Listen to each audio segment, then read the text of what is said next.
nice to meet you. It's very nice to meet you. Thank you so much for taking the time to spend with me today. Well, I was telling Jake, because we're doing a two-parter of okay. On Farmer's Daughter. So there's going to Okay. be two whole episodes back to back. And I was telling her that you guys are the first country artists that we've had on the show. Wow. Well, we feel Yeah. honored. You know, Yeah. we really do because I was thinking that about your podcast and it's all about the 90s and stuff and I go, I miss the 90s. I totally miss the 90s because I was so immersed Mhm. in the country scene. And so it's like when unfortunately when Gord Downie got sick and the Tragically Hip came out of every corner of media, it's like, how did I miss the Tragically Hip? Like, how did I miss that whole era? Because I was so immersed in the countryside of things. There was a very active and vibrant country scene in the 90s. Yes, and it was dominant. Like it was. I think the world stats, if I'm quoting correctly, the market share of country music was over 50% of the purchased music products. So it was pretty dominant with the Garth Brooks and all the major superstars, right? So kind of, and then we were always watching CMT to see if they were playing us and stuff like that, and listening to country radio. No kidding. Yeah. And I grew up in a small town in Alberta, so country music was like really big in my junior high, like growing up. Absolutely, Yeah. yes. Hmm. Yeah. Faith Hill was just coming out. I remember it being such a huge deal. Yes, Yeah. yes, absolutely. Yeah. And where are you from originally? Originally from Brandon, Manitoba. Wonderful. Yeah, right in the middle of the wheat country, wheat fields, and the Brandon Winter Fair, and livestock, and so farming community. But I didn't grow up on a farm, but I grew up in the city. But Mhm. yeah, pretty prairie. Absolutely. Are all three of you ladies from the prairies pretty much? We are from the prairies. Jake is a Saskatchewan girl, and Shauna is an Alberta girl. So we had all three prairie provinces covered. That's amazing. Yeah. And then we were color coded too, like blonde, brunette, redhead. So we I was such a big fan of the fashions you guys wore because you always look so like clean, crisp, put together, colorful. I heard a lot of Le Chateau was involved in that. Yeah, we were really lucky to be sponsored by Le Chateau. And I think, I remember when we first started and there was lots of, I think, denim and cowboy boots. Well, I'm 5'2" on a good day if I stand up straight and stick my chest out. And so it's like cowboy boots for me just didn't quite do it. So we kind of started morphing as the 90s went on into more hipper fashions, and then the hair got more hip, and then Yeah. and then the next thing we know, we're seeing the Faith Hills and the Martina McBrides, and all of those girls were in the fur collar retro stuff. And so we were super lucky to be sponsored by Le Chateau for 5 years. Oh, that's amazing. Yeah, and I I got would to put on love that. yeah, and I got to put on the big shoes. So because Jake's like 5'8", Shonnery's probably 5'5", and I'm 5'2", so it's like I had to stand up like. Yeah. And that was definitely my favorite clothing store, Mine too, for a you long know. time. Hmm. I still like it. I don't know. I think they kind of shifted focus a little bit towards more like dresses and such later on, didn't they? I think, I hate to break this to you, Cutie. You're quite a bit younger than me, but I think that as you get older, you just don't fit their. You know what I mean? Like you don't fit their what do they call them? The model, the size models anymore. You Hmm. don't, because they were really, really, really. I think for like we were pushing it wearing those clothes. Let's just put it that way. At the age we were, I was in my 30s.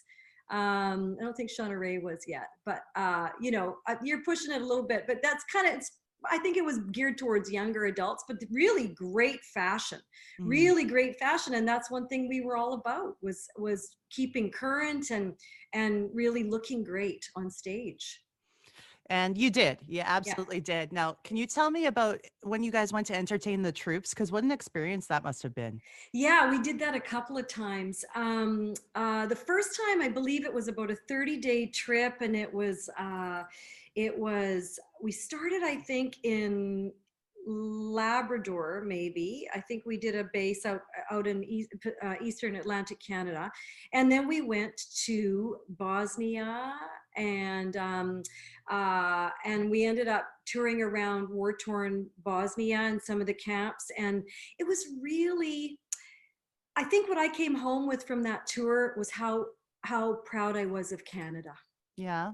Right? Because we got a glimpse of above and beyond what the peacekeepers did. Like there were wives sending supplies for children and women, like military wives were sending care boxes over, and our military peacekeepers were helping old folks re-roof their homes and help schools get back up and running. This kind of thing, like there was a real humanitarian element to it. And I just came back so proud to be a Canadian, which I often did whenever we toured globally. And the other trip that we did was Eritrea, Africa, and it was just after there was a civil war there, I believe, and it was I think it was over water. The things that we as Canadians take so for granted, it was over water access, if I remember my facts correctly, and we were riding in tanks on roads that the Queen of Sheba used to travel, and everybody, all the military personnel always had such great insight into the area that we were visiting, and they gave us like historical facts, and we saw a lot of terrible things too post-war. You know, we saw a lot of displaced people just walking down the street, and we saw some bodies up, you know. Like the one thing about both of the tours was that landmines were used in this warfare. And so there would be a body up on the side of a hill that no one could go retrieve because the landmines, right? And this brings me to think of Princess Di, Lady Di, because that was one of her big causes. And this was about that time in the early mid 90s that she was really advocating for better use, like not using and cleaning up and that stuff. So it really took us out of our little idyllic world here in Canada and put us in on a stage that was just so realistic and so much different than what we were ever used to. But the great thing was we got to perform for our troops, and they were so grateful because you know, some of those guys are on, I think, 6 months tour, those guys and women, 6 months of a tour. One of the things that stuck out on the first 30-day tour, we ended up going to my brain is not working so great today, way up north. It's our most north, Alert, I believe it is, Alert, and it was a military station up there, and it was early December, so it's dark the whole time. So at about 7:45 in the morning, you see this little blip of sun, and then bye-bye light, and they're in dark for almost 24 hours a day. And that plays a few tricks on you. You know? Oh, yeah. Yeah. I mean, we think we have it bad when it gets dark at 5 p.m. Yeah.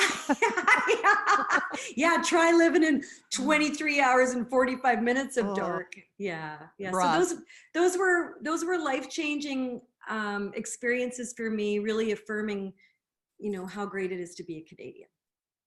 No kidding. I can't even imagine seeing all of those things you read about in the news with your own eyes and how it would affect you. Yeah. Yeah. It's pretty, it's a whole new chapter for those of us who have spent most of our life in Canada. Yeah. Yeah. Thank you guys for doing that. That's a beautiful thing that you went to entertain them. And you know, one of the things I loved about that is that you'd bid through the government to get the contract and get the tour. And so they would put, we would have a French Canadian performer, and we would have us, and we would have a dance troupe, and there was a comedian troupe on one of the first 30-day tour. And you become a family. You become this little traveling family and get to know people in the entertainment industry other than musicians. And it was a great experience overall. I always wondered how those gigs came about. So, yeah. So that's what happens. The government would say, okay, we've got this, we'd like to do this military tour, entertainment tour. What do you got? And so you'd kind of say, this is what we got. And luckily we were chosen a couple of times. Oh, fantastic. Yeah. And you've had the opportunity, obviously, to see probably all of Canada for the most part. Yes, yes. North, south, east, west. I think the most Canadian gig we ever did was Nunavut, Mm. September long weekend. And if I remember correctly, Susan Glukark was on the bill.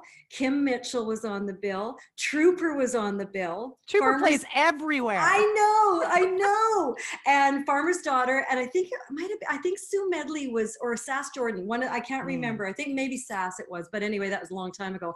Yeah. But here we are, September long weekend, full moon, drinking Canadian beer at this music festival in Nunavut. And it's like, does it get any more Canadian than this? It's perfect. Yeah.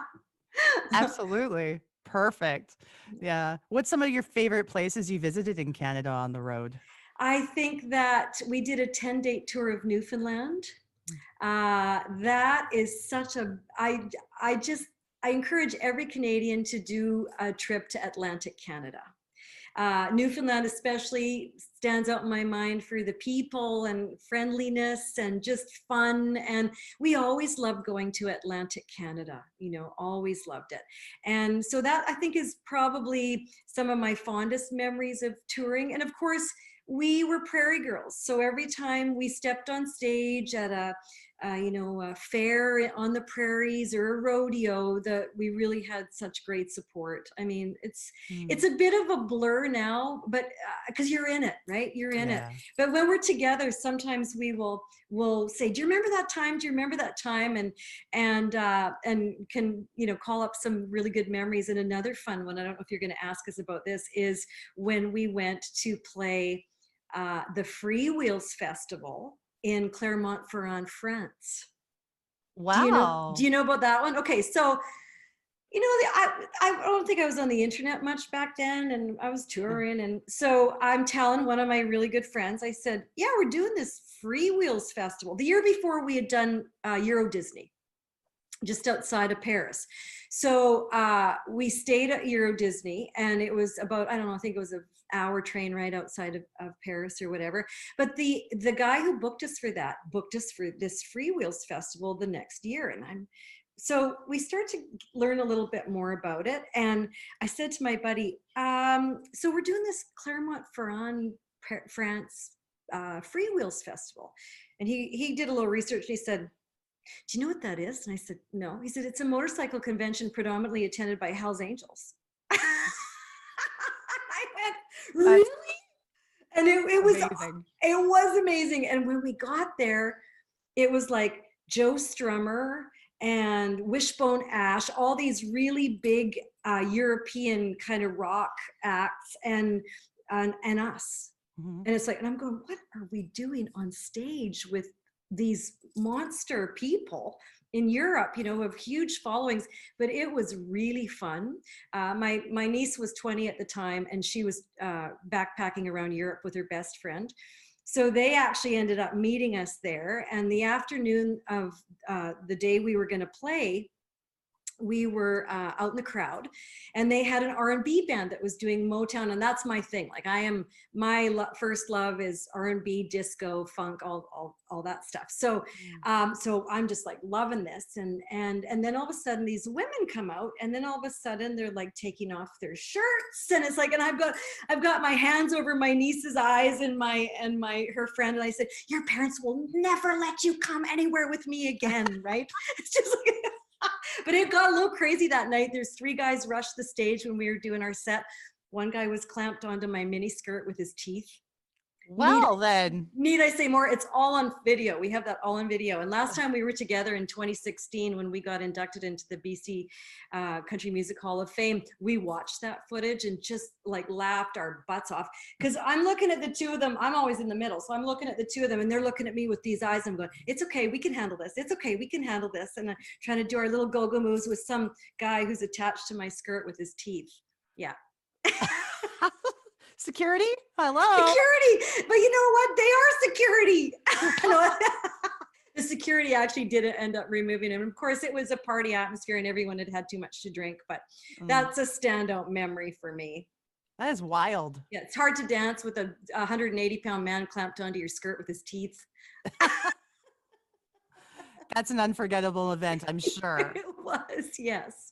And I'm glad you mentioned the BC Country Hall of Fame ceremony because that was my next question. Was It it? was about that experience being inducted into the British Columbia Hall of Fame. Like, Yeah, big yeah, deal. that is a big deal. Yeah. You know, it's hard with awards.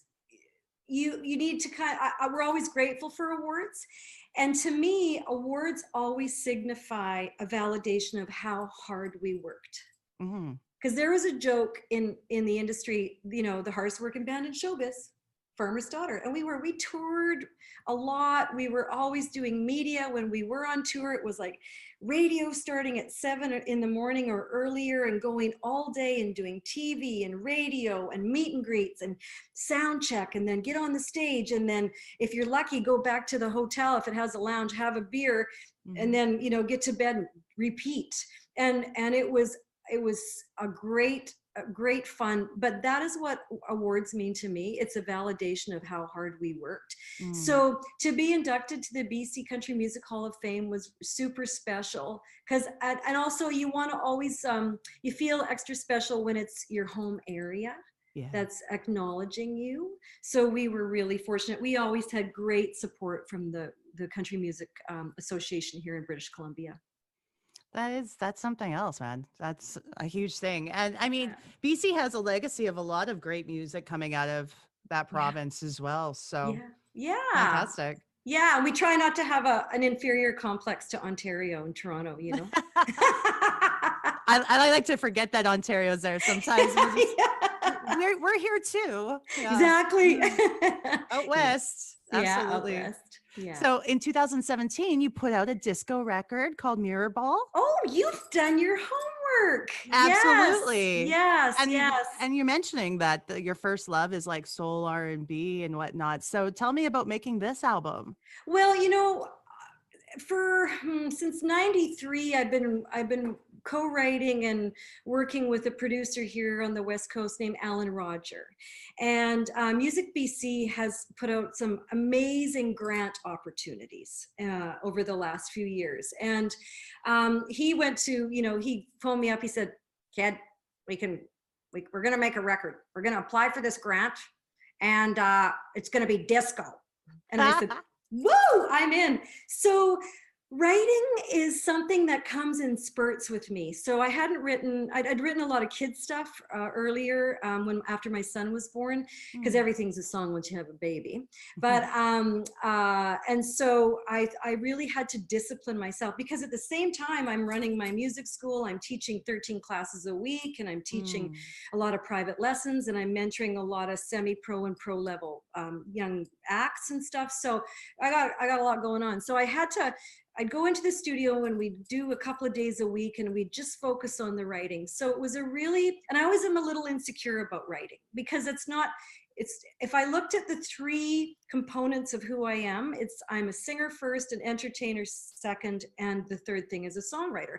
So I always felt like, ooh, that was, you know, I got to work a little harder at that, but it was so good. And he's such a creative mind, and we work so well together. So he would just write these disco tracks, and I would go to the studio and listen to them, and he might have an idea for a hook, or I would hear something that gave me a hook, and then we'd just write a song around it. So we were so lucky to get a grant through Music BC, and we recorded that, and we recorded it with some of our favorite players in town. He and I also play in a band called the Polyester Philharmonic. That's my band, and we're a retro band, and I have a horn section. It's like, once a girl has had a horn section in her band.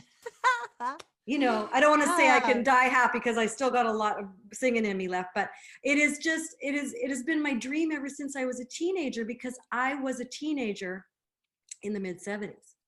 So I was 13, 14 when disco, 76, 77, 78 was really predominant. And so it is so deep in my musical DNA.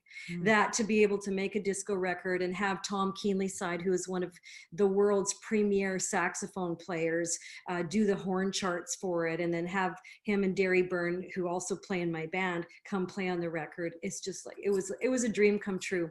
So yeah, I always say, crank it up and clean your house. A total passion project, right? Total passion project.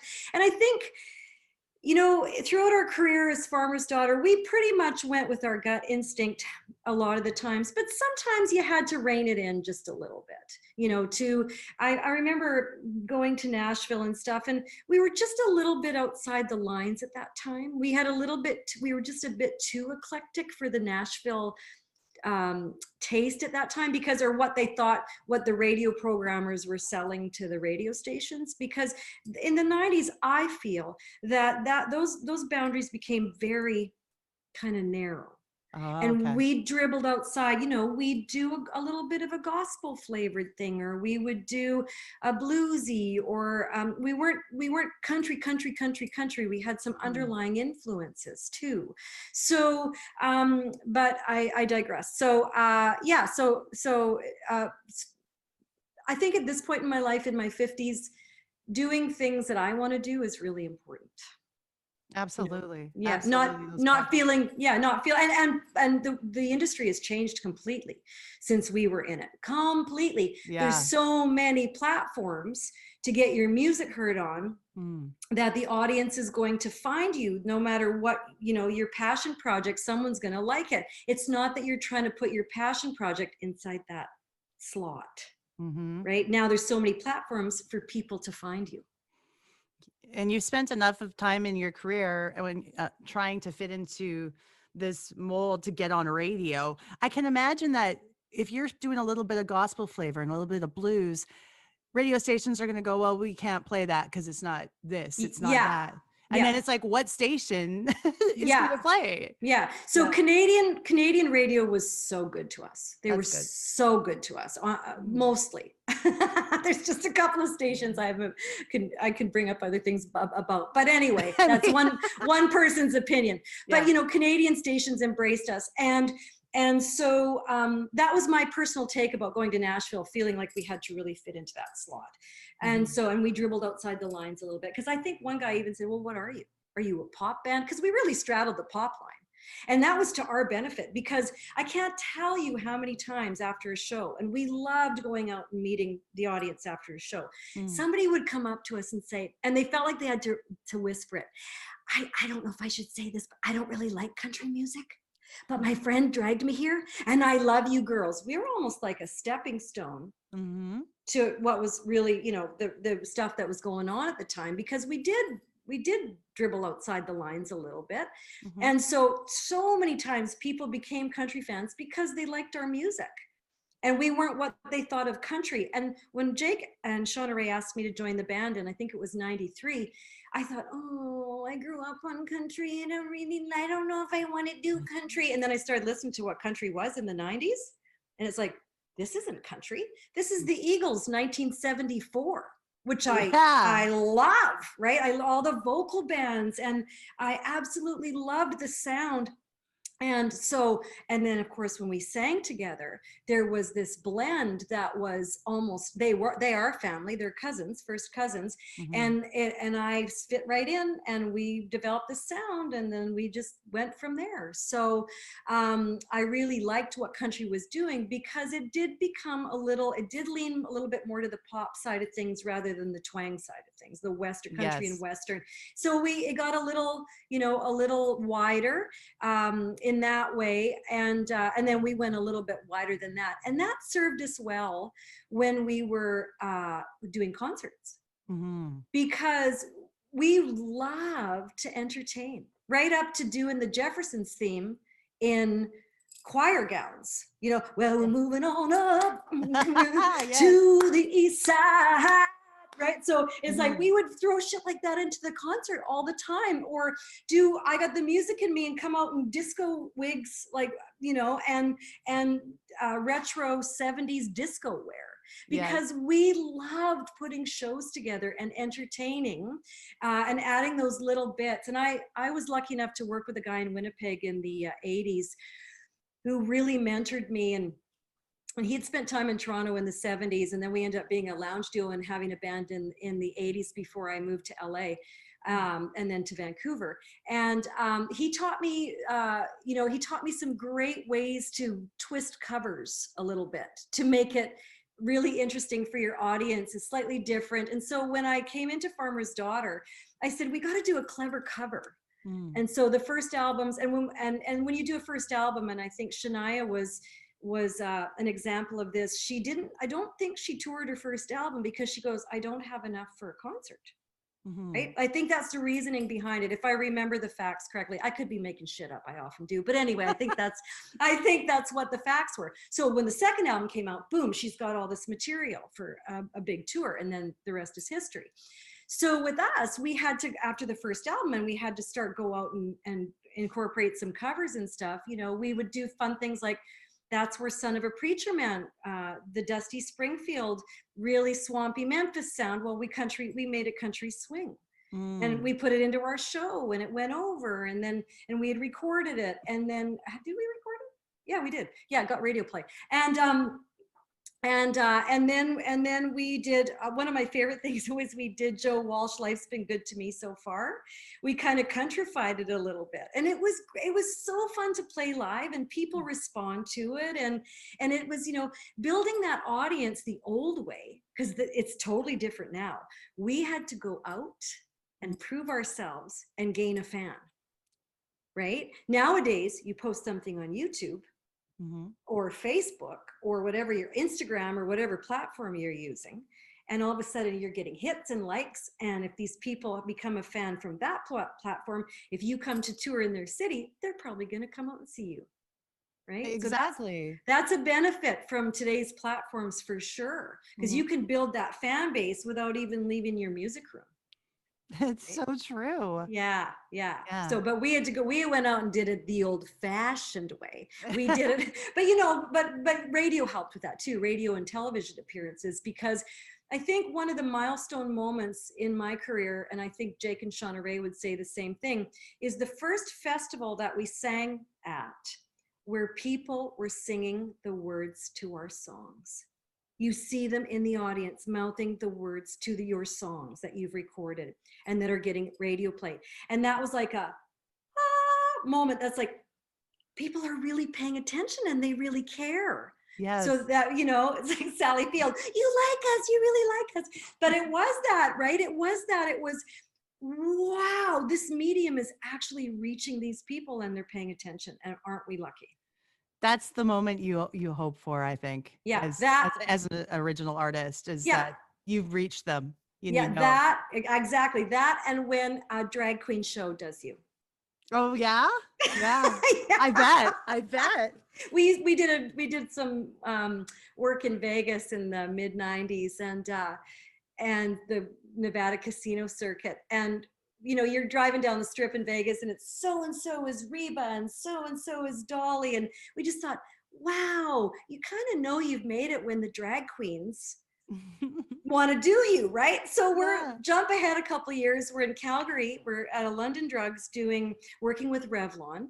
We were part of the Kiss for the Cure campaign, awareness of breast cancer research, and it was a charity. And so the makeup artist was lovely, and he's doing our face in Revlon stuff before we do a little acoustic set in the makeup department at London Drugs. And he goes, I don't know if I should tell you girls this, but I'm in a drag show and we're doing you. Are you kidding me? So of course we had to go. Yes. So we showed up that night at the drag bar, right? And I'll tell you, those girls had better arms than I had. Wow. They were beautiful. They were fabulous. And it was so fun. And it was just such a great night. And we really felt honored that they would sing one of our songs. Absolutely. Yeah. Well, you also obviously teach singing, right? I do. So, and you wrote a book on the subject too. So I did. Yeah. How did you develop a curriculum to be a music teacher? How did you put that together? That is a really good question. Okay, so here's kind of what happened. So Farmer's Daughter, kind of wrapped up in 2001, late 2001, 2002. Mhm. And I really want, there's two things in my life I wanted to be: a singer and a mom.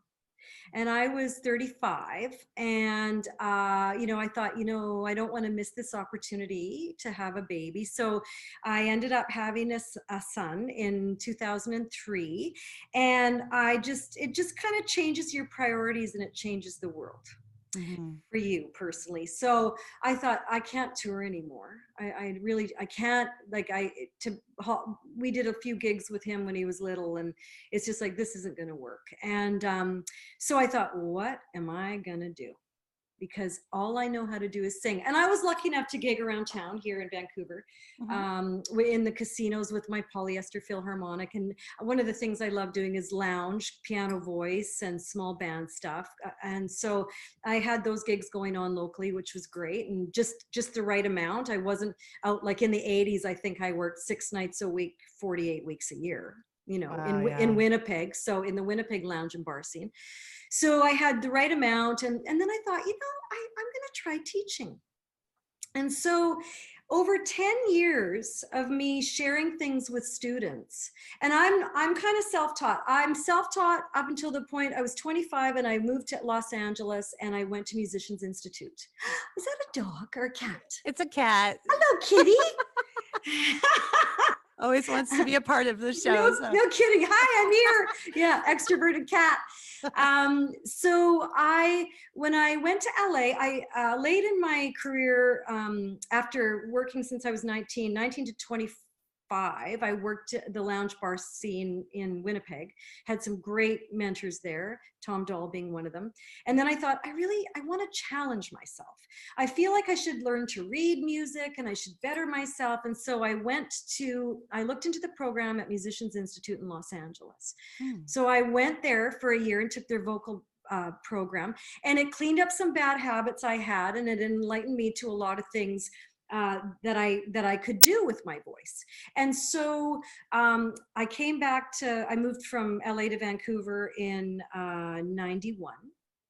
And I met the girls, 91. And I think I met the girls in 92. And then we went on Farmer's Daughter.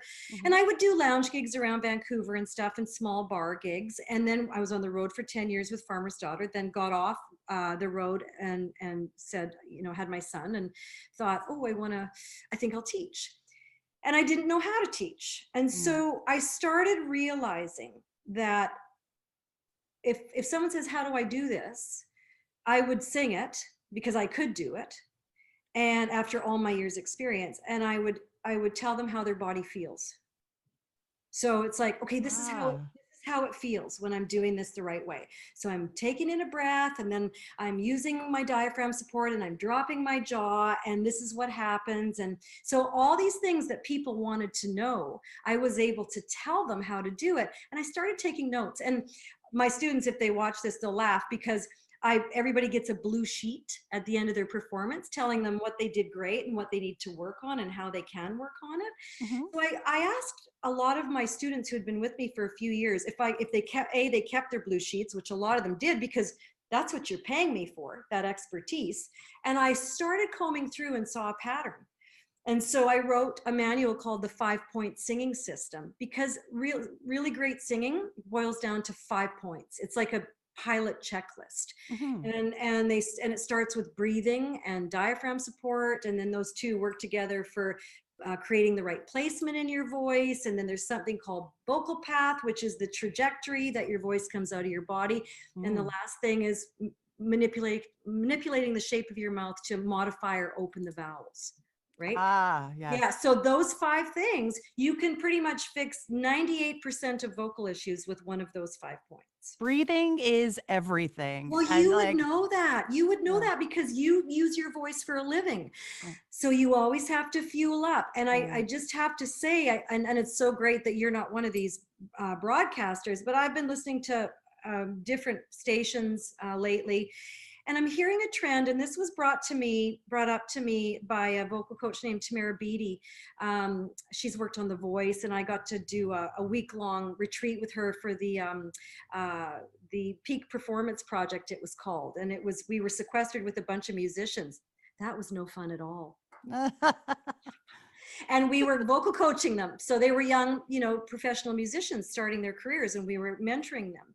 So she said she had been attending a lot of the ears, nose, and throat conventions and stuff, or a few of them anyway. And there's this thing called vocal fry. And now that I became aware of it, I hear it everywhere. So you as a broadcaster and me as a singer and speaker, we know that we have to take in air, right into our lungs and use our diaphragm support, which is, I feel it as little pulls or engagement of the ab muscles to help support our voice. So this vocal fry is causing a generation, especially of young women, to drop where their speaking voice should be down into their chords like this. And then there's this rattle.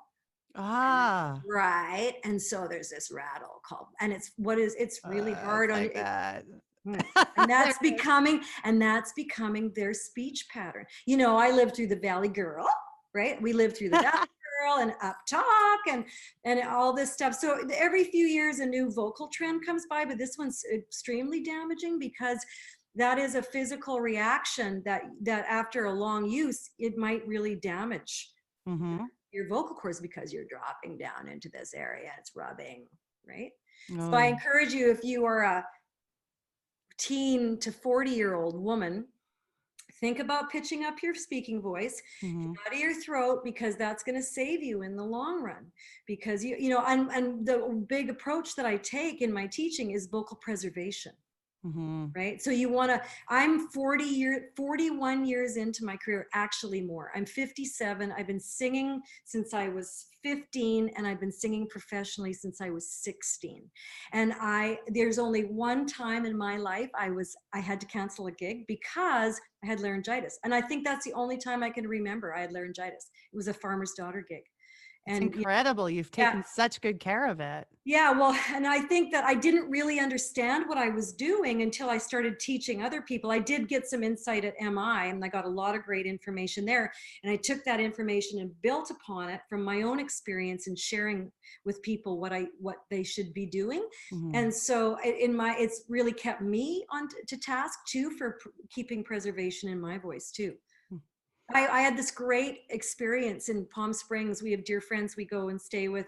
We missed it this year though because of the pandemic, but this would have been our 10th year. But my friend Tom Keenlyside, great sax player, he was playing a gig in Rancho Mirage or somewhere, and I went to see him.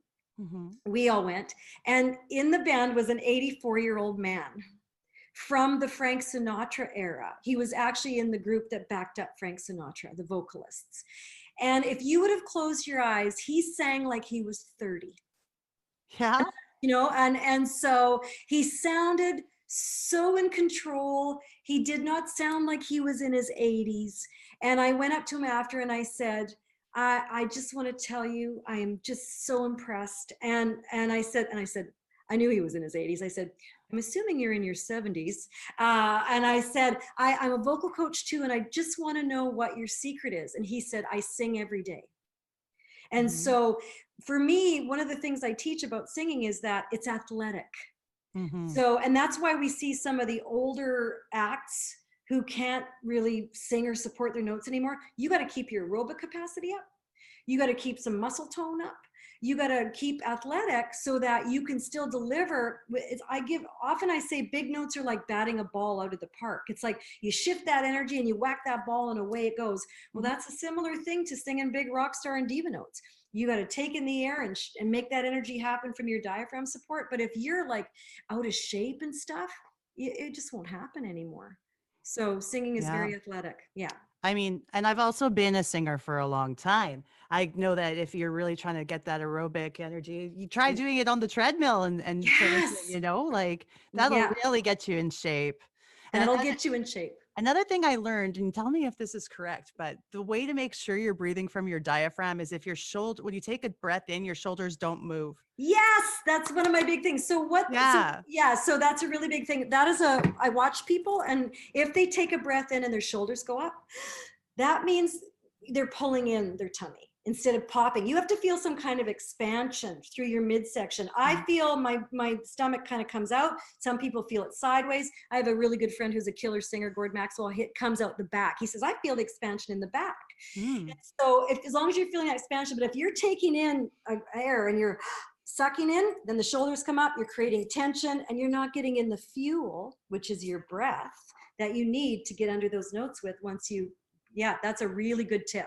And a lot of people don't even realize that they're doing it. And when they start trying to actually breathe from their diaphragm, they feel weird. Like they're like, it's uncomfortable. I'm like, that's because you're not used to it yet. Yeah, exactly. And you know who the perfect breathers are? Babies. Yeah. Babies are the perfect breathers. When you watch them, their little tummy, their breath starts from their tummy, rise and fall. We've become a harried society of chest breathers where we only breathe from the chest up. And I also make the correlation to yoga breaths. So if you do yoga, it's the same feeling as a yoga breath, but we're taking it in through our mouth instead of our nose, because in yoga you take it in through the nose and warm everything up, but because of the small spaces in songs, you want to get that air in quickly. So, and breath, like let me just give you a quick little vocal lesson. So under the headline of breath, it's getting that direction. I call it air in, tummy out, and because I work with a lot of kids, I guess tummy has stuck. Air in, stomach out, some kind of expansion. And then it's the frequency of the breath in the song. That's really important. So how often are you breathing in the body of the song? And the third thing is, not every breath is the same size. Yeah. Because different ranges of your voice have different demands. So if you're singing a 5-word phrase in your chest voice where your low notes live, you might only need to take in a 50% size breath. But if you're singing a 6-word phrase with rock star and diva notes, the last two words, then you got to maximize that breath to maybe 90%, because those notes need a lot more support. You got to belt that to the back of the room. You got to belt that to the back of the room and not push from here, but support from here. Yes. Right? Yeah. What a great lesson. There you go. A mini lesson with Angela. I love it. I never knew I would love teaching as much as I do, because there's a psychology, like we're so tied to our voices. Next to our faces, our voices are probably the most recognizable thing about us. Right? And so like I haven't talked to somebody for 10 years and I'll go, oh, hi, Barb. And she'll go, how'd you know it was me? I go, yeah, the sound of your voice. But there's a lot of trauma that's been done unknowingly, but still the same. Like, I can't tell you how many times someone has come into me in tears and said, I've always wanted to be a singer. I know I can sing, but the choir director singled me out when I was a kid and told me to just move my mouth. That kind of stuff. Or my brother and mom would tell me, don't sing, you're horrible. And they carry that. Right? Yeah. It's like my brother. And so people don't realize the effect of their words. Like my brother, I was a chubby kid.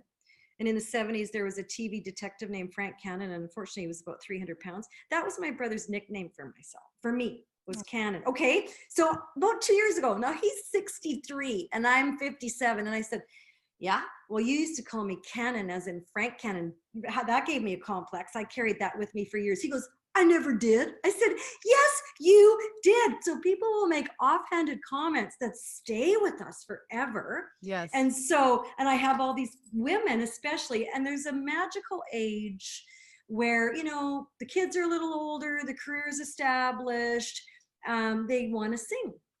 That's a real point in time where a lot of women say, I really want to sing. And it's finding your voice, literally, in the world. It's finding your singing voice. It's finding your voice in the world. And it's really freeing, and I think it's so important. I don't care if you're good. I don't care. I have tools to get you to sing on tune. I have tools that can help you color with emotion. The whole point is, and I think I heard Jan Arden say this to Peter Zosky on CBC one time. He said, and I'm paraphrasing, he said something like, I watched you in sound check and you just sang your heart out. And it was just sound check, And she said, well, Peter, Jan, she said, I don't sing because I think I'm good. I sing because it feels good. Mm-hmm. right? And that's just it. It feels good to Mm. sing. That feeling for me of when I've got a great song, like Now That I'm on My Own, a farmer's daughter song, one of my favorites. That is one of my favorites. I know, it's like you get that feeling. It's akin to the feeling of falling in love. Mm-hmm. That's what singing well-crafted songs to an audience that's with you, that is the emotion I feel. It's very similar to the feeling of falling in love. It releases endorphins in your brain. It just gives you this other plane, awareness. And that's, I think, for a lot of us in the industry, that is much of the addiction to the industry, is Mm-hmm. the creating of the music and the way it makes us feel. That's been a hard part about this pandemic. When they've Yeah, taken away the ability to sing like for people in an environment yeah, live, yeah. it's really hard to cope mentally without the ability to do that. Yeah, absolutely. And what I've discovered from going to in-person teaching to classes online Mm-hmm. is that we need that human energy. Mm-hmm. We need to be in the same room and feel that vibration. And what other harmony is a perfect example of that. Harmony makes me feel so good. Like Mm. vocal harmony, if sometimes I prefer singing the harmony just because it's so enjoyable to hear the two voices when they hit, Yes, right? yes, Or two or yes. more, right? Yes. Yeah. And this was circling back to why we're here. That was the magic of Farmer's Daughter. On Mm-hmm. so many levels, we were blessed that we had a nice blend. We had some great songs, and it was 10 years of seeing our beautiful country in parts of the world, and creating relationships that will last a lifetime. Mm-hmm. And it wasn't all roses, though. Like every band, ups and downs, egos, and Of course. and stumbling blocks, and hurdles to get over. And but with every great memory, they're all bittersweet. Mm. And so, but I don't think I would really do anything differently. And it's funny how your one step leads to another step, whether it's lateral or forward or backwards. But it's like that, God bless the broken road. I mean, that's what life is, Very right? well said. Yes. Tell me about the kids' books and the kids' album and how Oh, that came you about. you really did your homework, didn't you? I I'm love that. covering my bases. Thanks. So when my son Alex was born, Mm. I I just, it's like love, love, love, love, love. There's just love. Everything becomes a song. Mm. So you know, uh, bum full of poo poo, doo doo doo doo. You got a bum full of poo poo, and I mean the melody is Guantanamera, but bum full of poo poo. So we'd go to the change room with, like, doing the cha cha to this song. And then or get on the party, I'm writing all these songs, do what you gotta do, so everything's a song, everything's a song. So it's funny how things, so that happened when he was born, everything becomes a song.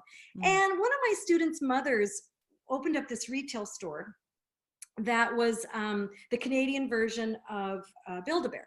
And so it was called Snuggable Huggables, and she had this store, and it was where birthday parties would happen, and the kids would come in and purchase an animal, and then they could accessorize and dress them up and have this thing. So she said, I'd really like an album to complement, write about the characters and stuff. So again, Alan Roger and I said, yeah, we can do that.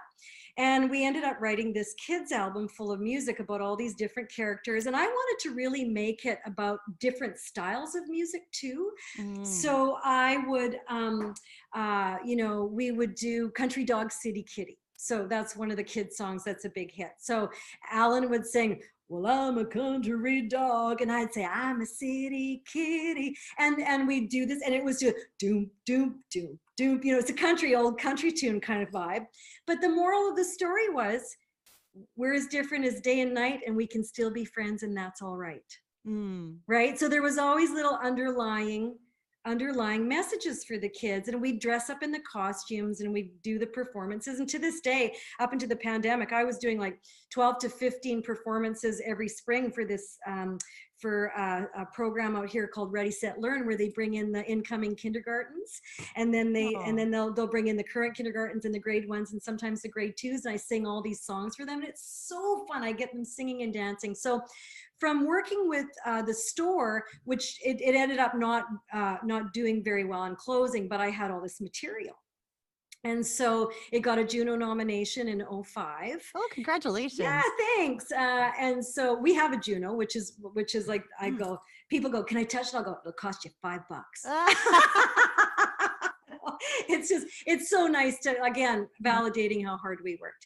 But so it kind of kept growing. And with Alex being little and singing and writing, and then we started writing for the second album. And Alan said, I was walking to the studio today and I met this cat and he was acting like a dog. And so I said, what is his name? It's Frank. So we wrote this song, Frank the cat thought he was a dog. You know, bark like a dog, meow like a cat. If you mix them up, nothing wrong with that. Meow. So again, it's like, you know, if you're different, being different doesn't mean it's wrong. Mm-hmm. Bark like a dog, meow like a cat. If you mix them up, nothing wrong with that. And I think in the world that we're living in today, that song for little kids is really, really affirming that your friends can be different colors, different religions, different, you know, different, mm-hmm. Gender identity different than you, all these things. And so I always wanted to have some fun, maybe a little moral of the story. And I wanted to do different styles of music because at that time when I was writing, the school boards here were starting to slash the arts. Mm. That bugs me. Like I am a product of 1970s elementary school music programs that were so strong, that gave me the confidence to go forward into my life and become a professional singer. Absolutely. And it all started right there in grade 4, you know, when I had a fantastic music teacher that said to my mother when I was in grade 6, she's really a natural. She's really a natural. And so let her find her way, basically, you know, let her find, and I did. And then I went from there and to a program in junior high, and then finding kids who were musical and performing in assemblies and putting little bands together. And then when I got to high school, there actually was a band, like a band with like rock band. Yeah. That was an extracurricular activity. It was called CP Express. We named it. It was Crokes Plains High School in Brandon, Manitoba. And then we did local TV and we did the summer fair and we started to do gigs. And then I got picked up by a local dance band when I was 16. And then one thing led to another. Yep. And here we are, like 40 years later. So it's been a great ride, but I really feel like we need to keep the arts alive. And when they were slashing things, I thought, okay, how can I be a little musically educational on this CD too, for these kids that are getting gypped at the education level. So all these things came into play and I just started writing kids songs, you know, and I'd test them on Alex. It would either be, or He knows, right? He knows, my biggest critic. Yeah. You nailed it on the head when you said confidence, because I think that the music programs teaching kids how to perform, even in groups, for their Christmas concerts or whatever, it gives them that confidence to go forward in life. It's not just about music talent. Yeah. It's about even knowing how to use a microphone. I'll say to my teenagers, you're going to be you could possibly be the CEO of your own company. And you need to address your people, or you could be the prime minister. You need to be able to work a microphone, work a room, be confident, not be afraid of the microphone. You know, those are, I have so many parents of my students who go, oh, I could never do that. It's like, yeah, you could, if you let me train you. But you know, it's like the kids are really getting this, like they're tech savvy. They're the ones that are, after years with me, they're so confident. And the parents will come and say, you know, she gave this presentation at school and she knocked it out of the park. And then all the other kids who didn't know how to use a mic or couldn't hear them, and you know, their kids stood up to the mic and projected and delivered. And it's like, that's the kind of skills that these kind of programs give these kids, their life skills, right? Yeah, it's such a bigger picture that the government doesn't see. Yeah. Sometimes when they're yeah. I probably shouldn't get into Alberta government, but no, let's not go there. Let's not go there. What is your favorite Farmer's Daughter deep cut? Oh. A deep cut that never was a single. I'm going to play a clip of it on the show too. Okay. Yeah. Okay. I think, you know what? I knew you were going to ask me something like that. So I hauled out these. Hold up. Yes. Oh, I got to tell you a story about these. So, sometimes you go to Safeway and they'll have the old record. Well, this is probably 10 years ago. They had a bin by the checkouts of CDs. Sometimes it's books, sometimes it's movies, happen to be CDs. Mhm. So I'm going through it and I went, Ah, I bought them all. nice. Because I didn't want my friends to see it in the bin. No, it's okay. But we were a little bit 10 years beyond they're clearing out their warehouse, I'm sure, Universal. But I bought them all. And I realized, good thing I bought them because I don't have any copies. I give them away. But I think one of my favorite songs that never made it to radio is called This, That, and the Other Thing off Making Hay. This, That, and the Other Thing. Yeah. Nice. Yeah. Nice choice. Yes, we're going to play a clip. I'm also going to play a clip from Mirrorball. Okay. So everyone gets a taste of what you've been working on since. Awesome. How Thanks.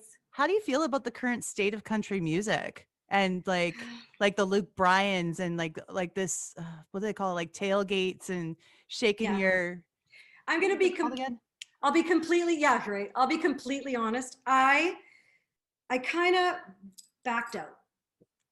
I don't listen to country like I used to. And one of the reasons is because it all started sounding the same. Mm-hmm.